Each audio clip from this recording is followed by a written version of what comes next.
ඒ තමයි සචින්ත දේවනාරායන.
පුතු නලවනවා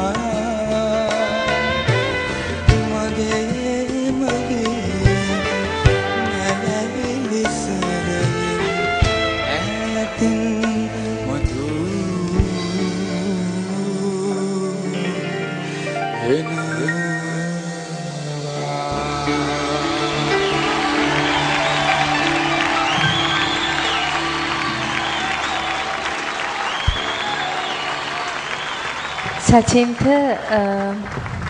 අපි හැමෝමව පුදුමයටපත් කරා මම හිතන්නේ මොකද ඇත්තටම සචින්ට ඒ ගීතේ මම දැක්ක ඔබේ ගීතේ ජීවත් වෙනවා සහ ඔබේ ගීතේ ගායනා කරනකොට මට මෙතන මම වෙනම ලෝකයකට ගියා වගේ මට හැඟුණේ ඇත්තටම ඔබ යමක් එකතු කරා කිව්වොත් නිවැරදි ඒ ගීතේට ඔබගේ යමක් එකතු කර ඔබේ අනන්‍යතාවය එතන තියෙනවා මට ඇත්තටම හිතුනේ අමරදේව සර් මේක අහන් හිටියා නම් පුදුම සතුටටපත් වෙයි මොකද ඔහුගේ ගීතයක් මෙහෙම තවත් පුංචි තරුණයෙක් ගායනා කරනවා දැක්කම ඔහුට මොනතරම් කියා ගන්න බැරි සතුටටපත් වෙවි කියලා තමයි මට කියන්න තියෙන්නේ.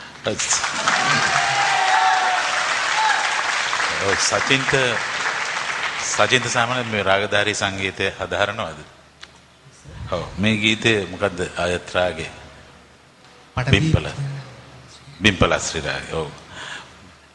ඔබ අතේ තිබුණ මේ ස්වර මණ්ඩලේ අපි කියනවා හාප් එක කියලා. මට හිතුණා ඔබගේ ওই ගායනය තවත් රසවත් වෙනවා. ඒ ස්වර මණ්ඩලෙත් ළඟ තියාගෙන ඒක වාදනය කරමින් ගායනා කරුවා නම් තවත් රසජ්‍යතාවය වැඩි වෙනවා. ඒ කෙසේ වෙතත් ස්වර මණ්ඩලේ නැතත් ඔබගේ ගායනය උපරිම සතුට අපිට ලබා දුන්නා ඔබගේ ගායනයේ හැකියාව දක්ෂතාවය උපරිම ලබා දුන්නා මම හිතනවා ඔබට තවත් ඉදිරියට යන්නට මේ ගීතය උපකාරී වෙයි කියලා මම සුපත් කරනවා.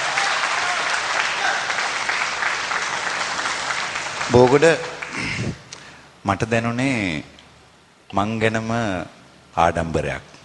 හේතුව තමයි ඔබ වැනි දක්ෂ තරුණයන් තෝරලා බේරලා ගෙනල්ලා අපේ රටට දායාද කරන්නට මට හැකියාව මමත් ඒකට සම්බන්ධ වීම පිළිබඳව මට ලොකු ආඩම්බරයක් තියෙනවා. ඔබ විතරක් නෙමෙයි මේ 10 දෙනා ගැනමයි මේ කියන්නේ. ඒ වගේම මෙතනින් ඉවත්ව ගිය අයත් ඉන්නවා බොහෝම දක්ෂයන්. ඒ අය ගැනත් මම මේ කියන්නේ. මේ තරඟයේ විනිශ්චය මණ්ඩලයට එන්න ලැබිලා ඔබ වැනි තරුණයන් මේ 22000ක් අතරින් තෝරලා බේරා අරගෙන ජාතියට දායාද කිරීමට ලැබීම මට ලැබුණු පිනක් හැටියට මම සලකනවා. මොකද ඒක අපි කලා ශාස්ත්‍ර වෙනුවෙන් කරපු එක්තරා විදියක සේවයක් හැටියටත් මම සලකනවා.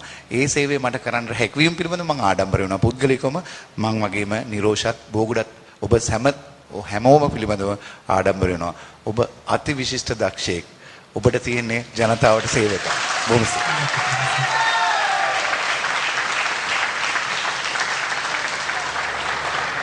සචින්ද දේවනාරායන සචින්ද මම හිතන්නේ ඔබ මීට පෙරත් අමරදේවයන්ගේ ගීතයක් මේ වේදිකාවේ තුල ගායනා කරලා තිබෙනවා. මම හිතන්නේ ඒ නිසා ඔබට අද දවසේ තරම් අභියෝගයක් වේවි කියලා. ඔබට මොකද හිතෙන්නේ ගැන? අභියෝගයක් නැත්තේම නෑ අමිලයි. අමරදේවයන්ගේ ගීත ගායනා කරන්න ගොඩක් අමාරුයි. ගොඩක් රාග බේස් කරලා හදපු ගීත තියෙන්නේ. ලොකු අභියෝගයක් අද මම හිතනවා ඒක මම ජයග්‍රහණය කළා කියලා. හොඳයි අපි ආමු අපේ ආචාර්යවරයාගෙන් සචින්දගේ හැකියාවන් ගැන ඔබ මොනවද ඔබට කියන්න තියෙන්නේ? අර පෙර දිනයක මා පෙම් කියුවදීක මගේ හිතත් පුරා සසල වුණා. ඒ වගේ සසල වුණේ ඔබේ ගායනා නෛපුණ්‍යයෙන්. සාමාන්‍යයෙන් කලා කෘතියක් සාර්ථක වන්නේ ඒ කලාත්මක පෝෂණීයත්වයේ උඩයි. මේ ගීතය අමරදේවයන්ගේ සංගීත නිර්මාණ පෝෂණය වෙලා සුනිල් සරත් පෙරේරා තමයි මේ ගීත රචනා කරලා තියෙන්නේ. එතකොට මේ සාමාන්‍යයෙන් අර කලා කෘතියක් දැක්කම අපේ කලා රසිකයෙක් දැක්කම ඇසුවම නැත්තම් වින්දාම අපේ හිත සසල වෙනවා. ඒ සසල වෙන්නේ මේ ගීතේ සසල වෙන්නේ අමරදේව සුනිල් සරතුත් මේකේ නිදන්ගත කරපු ගුණාත් කලාත්මක ගුණේ පෝෂණීයත්වය සමගම ඔබගේ ගායනා නිපුණත්වය ඒ ගායනා නිපුණත්වයෙන් මේ ගීතයට ඔබ ස්වර්ණමය පුෂ්පදාමයක් පැලඳු වගේ මට වුණා. මේ ගීතය තව තවත් ආලෝකමත් වුණා. මට ඔබේ ගීතය ඇහුවට පස්සේ මම කල්පනා කරා මම හිතන්නේම අමරදේව පඬිතුමාගේ නිවසට යනවා. යන්නේ මේ වැඩසටහන නරඹන්නේ කියන අනිවාර්යෙන් නරඹන්නේ කියන්නේ එතුමා සංගීත පන්දිනෝ දැන් මට ස්වර සප්තක උගන්වන්න මේ කීරියේ පරපුර බීකල ඉන්නවද? Tamanගේ ගායනා තුලින් අමරදේවයන් කරන අප්‍රමාණ මේවර අද සනාථ වෙලා තියෙනවා. මේ සාධක. ඒ නිසා ඔබ ඒ විශේෂ සාධකයක්. ඔබ මේ ගීතේ ඊටම අපූර්ව ගායනා කළා. අපේ තිය සසලවන්න ඔබට නියත ජයග්‍රහණ.